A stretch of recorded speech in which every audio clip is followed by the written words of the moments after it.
Hi, I'm Kathy from Always in Stitches. I'm here to talk to you today about trading your machine up. These machines are wonderful, but I'm here to show you some features that would make your life so much easier. Whether you have an old machine or a lower end priced machine, there are advantages to all these machines. I'm going to talk about just 3 different ones. I'm going to turn them on and show you for one. This is a great machine, but you may need better lighting. This is a step up from that one because the ease of it. So there's so many functions on these machines that would make your sewing so much more enjoyable. For instance, this one, this is the 2030 DC. I can put my foot down, and I do have a start stop button. I don't have to use my foot pedal if I don't. It has a lock stitch, which is great. It has a needle up and down, which is great, but it doesn't have one of my favorite features that makes my life so much easier. And that feature is the scissor cut. This machine is the Skyline 5. It is an amazing machine.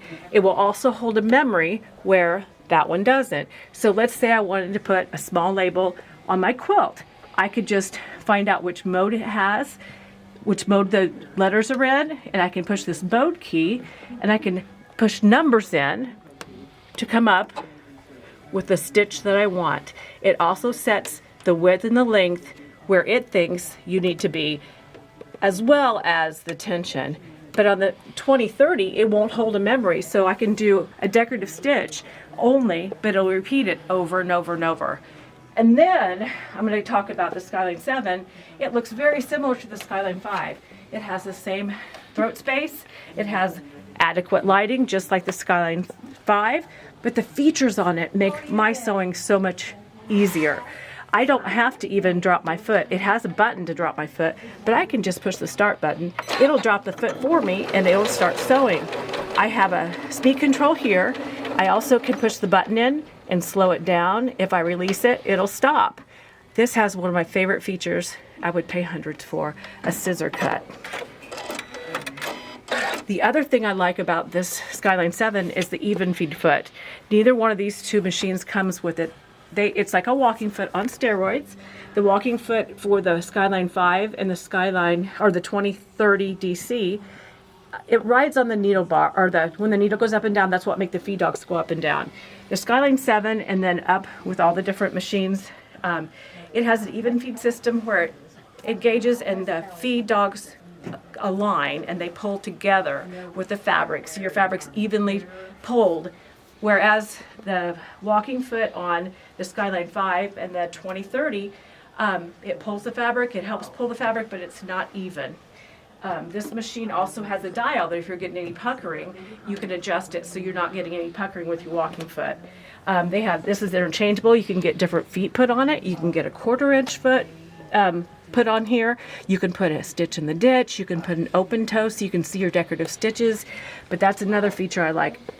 This machine changed my applique forever. It changed the way I could do applique. I had a smaller machine like the 2030, and when I traded up, I wanted to trade up for something that had the features I wanted.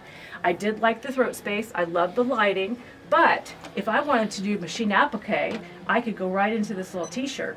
And there's a bunch of different subfolders. I can scroll till I get to the applique button, and in this, it sets everything where I need it. It has an auto pivot, so if I'm driving along, let me show you this feature I love. I'm going right along and I'm doing this blanket stitch. It'll drop my foot, it'll go. Of course, I'd probably want a different foot on if I was doing machine applique, but I just want to show you this for simplicity's sake. And I can push the stop button again. It'll leave the needle down, it'll raise my foot so I can pivot. And if I'm at the corner, if I'm putting applique on, there's a corner button. And when I push that corner button, it does the pattern all over again, and I don't have any of those extra stitches. So I love those kind of features. And then I can push the button and go again. Another fun feature about this machine, you can open it up, and it has all kinds of adjustments that you can make. You can change the width, the length right there when you're doing that stitch. The tension changes for you. You have needle position, you have pressure, how hard it's pressing down on your fabric right here at your fingertips.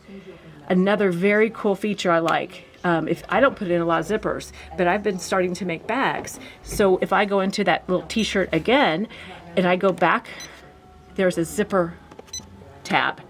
If I'm putting a zipper in, I can put the zipper in, and I'm going to have to cut my thread to show you because it's going to move the needle.